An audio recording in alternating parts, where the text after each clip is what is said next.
जय बजरंग बली। सुनसान इलाके से एक ट्रेन तेज रफ्तार में दौड़ रही थी। ट्रेन की लोहे की पटरियों पर गुजरते हुए तेज आवाज रात के सन्नाटे में कुछ ज्यादा ही डरावनी लग रही थी। रात के 2 बज चुके थे। बोगियों में लोगों की भीड़ काफी कम थी। रात का वक्त होने के कारण हर कोई बैठे बैठे झपकियां ले रहा था। दूर से दिखाई देने वाले उस ट्रेन की एक बोगी में से एक महिला एकदम से बाहर की ओर गिरी और धूल मिट्टी पत्थरों पर से घसीटते हुए कुछ दूर जाकर रुक गई। ट्रेन से गिरने के कारण पूरा शरीर जख्मी हो गया था। खून से लथपथ वो वैसे ही ट्रेन की तरफ देखती हुई पड़ी रही और ट्रेन दूर दूर जाते हुए अंधेरे में नजरों से ओझल हो गई। पिछले 1 महीने में ये चौथी वारदात थी। नौकरी पेशा महिलाओं को लूट ट्रेन से फेंक कर उनकी हत्या आम बात हो गई थी। 4 दिन बाद तेजी से कदम बढ़ाते हुए वो प्लेटफॉर्म की ओर चल रही थी। रात के करीब 1:30 बज चुके थे। यह आखिरी ट्रेन थी। अगर ये ट्रेन छूट जाएगी तो सुबह 5 बजे तक उसे इंतजार करना पड़ेगा। इसलिए किसी भी हालत में उसे ये ट्रेन पकड़नी ही थी। पर उसे डर भी लग रहा था, डर जो वो पिछले 1 महीने से महसूस कर रही थी। पिछले महीने ऐसे ही काम से घर लौटते समय ट्रेन में अपनी सीट पर बैठी झपकियां ले रही थी और किसी की चीख से उसकी नींद खुल गई। झट से आवाज की तरफ देखा तो 2 गमछाधारी एक महिला के साथ मारपीट कर रहे थे। ट्रेन में कुछ मुसाफिर थे पर कोई उस महिला की मदद के लिए आगे नहीं बढ़ रहा था। बाकी लोगों की तरह वो भी डरी सहमी चुपचाप देखे जा रही थी। और फिर उस आदमी ने उस महिला को तेज रफ्तार में चलती ट्रेन से नीचे फेंक दिया। ये सब उसके सामने हुआ था पर उसकी हिम्मत नहीं हुई कि पुलिस में शिकायत करे और उसी वजह से वह खुद भी खौफ में सफर करने के लिए मजबूर थी। पर परिवार भी तो चलाना है। ट्रेन धीरे धीरे आगे बढ़ने लगी और उसके साथ उसने अपने कदमों की रफ्तार भी बढ़ा दी। दौड़ते भागते वो प्लेटफॉर्म में दाखिल हुई। ट्रेन ने अभी रफ्तार नहीं पकड़ी थी। रात का समय होने के कारण स्टेशन पर लोगों की भीड़ भी काफी कम थी। अब भी कुछ लोग ट्रेन से उतर रहे थे तो कुछ लोग अंदर चढ़ रहे थे। उसने भी अपने कदमों की रफ्तार ट्रेन की रफ्तार से मिला ली और मौका देखकर झट से अंदर घुस गई।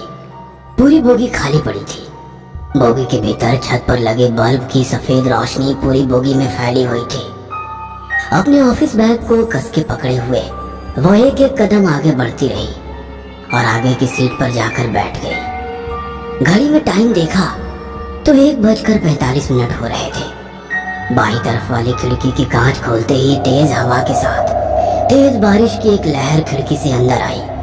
उसी के साथ झट से उसने खिड़की बंद कर ली। अपने हाथ पर गिरी बारिश की बूंदें चुनरी से पोंछ रही थी कि तभी उसकी नजर पैरों में पड़ी न्यूज़पेपर पर पड़ी। बड़े अक्षरों में लिखी वो अखबार से उसके दिल की धड़कनें पल भर के लिए रुक गई। फिर एक बार चलती ट्रेन से नौकरी पेशा महिला को नीचे फेंक दिया गया। नीचे मरने वाली महिला की धुंधली सी तस्वीर थी। जिस डर को वो नजरअंदाज करने की कोशिश कर रही थी वो डर रह रहकर उस पर हावी हो रहा था। उसने झट से अपना ध्यान हटाया और खिड़की से बाहर झांकने लगी। तभी किसी के कदमों की आवाज ने उसका ध्यान आकर्षित किया। गर्दन थोड़ी तिरछी करके उसने आवाज की ओर देखा तो 2 आदमी उस बोगी में आकर बीच वाली सीट पर बैठ गए। वो आपस में ही बात कर रहे थे। अब उसे हर मुसाफिर से डर लग रहा था। अपनी पर्स कस के पकड़कर वो शांत बैठी रही कि तभी बोगी के अंदर एक और लड़की दाखिल हुई। शायद नौकरी करती होगी। दिखने में बहुत ही सुंदर थी। पूरी बोगी में नजर घुमाते हुए वो लड़की दरवाजे के पास वाली सीट पर बैठ गई। अब ट्रेन ने तेज रफ्तार पकड़ ली थी। खड़क खड़क खड़क खड़क तेज आवाज रात के सन्नाटे को चीरती हुई आगे बढ़ रही थी। उस महिला ने घड़ी में देखा तो करीब 2 बज चुके थे। तभी पीछे वाली बोगी में से 2 आदमी ट्रेन के भीतर दाखिल हुए। उन्होंने चेहरे पर गमछा बांध रखा था। दोनों की सिर्फ आंखें ही चमक रही थी। उन्हें देखकर ही उसका बदन कांपने लगा। उन्हें देखकर महीने भर पहले हुई वारदात उसकी आंखों के सामने आ गई। उस वक्त ट्रेन में 20-25 लोग होंगे पर किसी की हिम्मत नहीं हुई उन 2 आदमियों से एक महिला को बचाने की। आज तो पूरी बोगी खाली है। इसे ख्याल ने उसके दिल की धड़कनें बढ़ा दी। उन दोनों ने पूरी बोगी में नजर घुमाई और दरवाजे के पास बैठी उस लड़की को ताड़ते हुए आगे वाली बोगी में चले गए। वह लड़की आंखें बंद करके खिड़की के पास बैठी थी। शायद काम की वजह से थक चुकी होगी। अब उस बोगी में केवल 4 मुसाफिर थे। थकान की वजह से उस महिला की भी आंखों पर नींद का असर दिखने लगा। 1-2 बार झपकियां लेते हुए उसका सर ट्रेन की खिड़की से टकराया। उसने घड़ी में देखा तो 2:30 बज चुके थे। दोबारा बोगी में नजर डाली तो दरवाजे के पास वाली सीट पर बैठी वो लड़की भी झपकियां ले रही थी।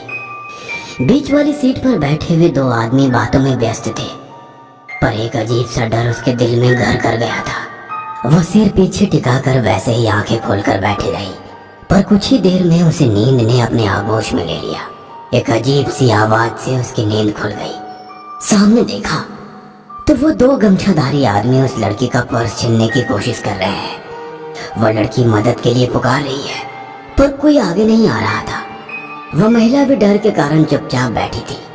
सामने की घटना देख उसका जिस्म कांपने लगा। बेबस होकर वो सिर्फ देख रही थी। उस आदमी ने उस लड़की के बाल पकड़े और दरवाजे से बाहर देखते हुए हंसने लगा।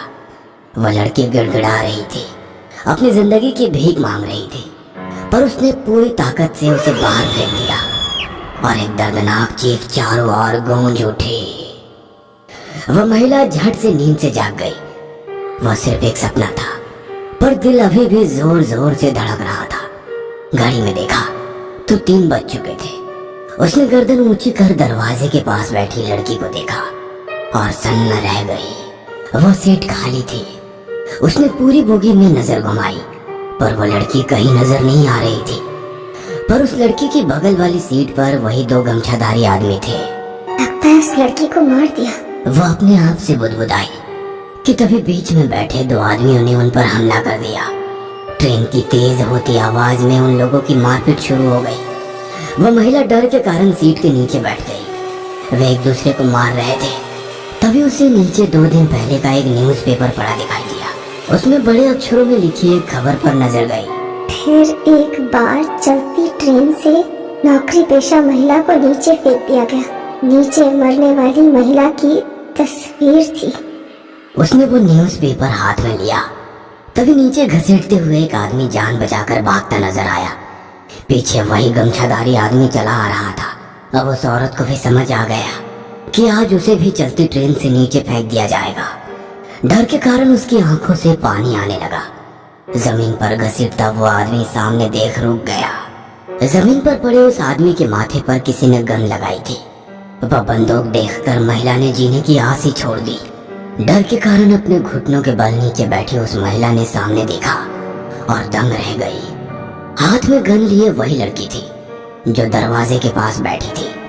तभी पीछे से आ रहे गमछाधारी ने नकाब और चादर हटाई। वो 2 पुलिस वाले थे। हाथ में गन पकड़ी वो लड़की बोली, मन तो करता है यही तुम दोनों की खोपड़ी खोल दूं, ताकि तुम जैसे हैवान दोबारा किसी लड़की को कमजोर समझने की गलती ना करें। हवलदार, ले चलो इन दोनों को, खातिरदारी जो करनी है। वह लड़की तो इंस्पेक्टर थी। उस महिला की जान में जान आई। जमीन पर पड़े न्यूज़पेपर को उठाया।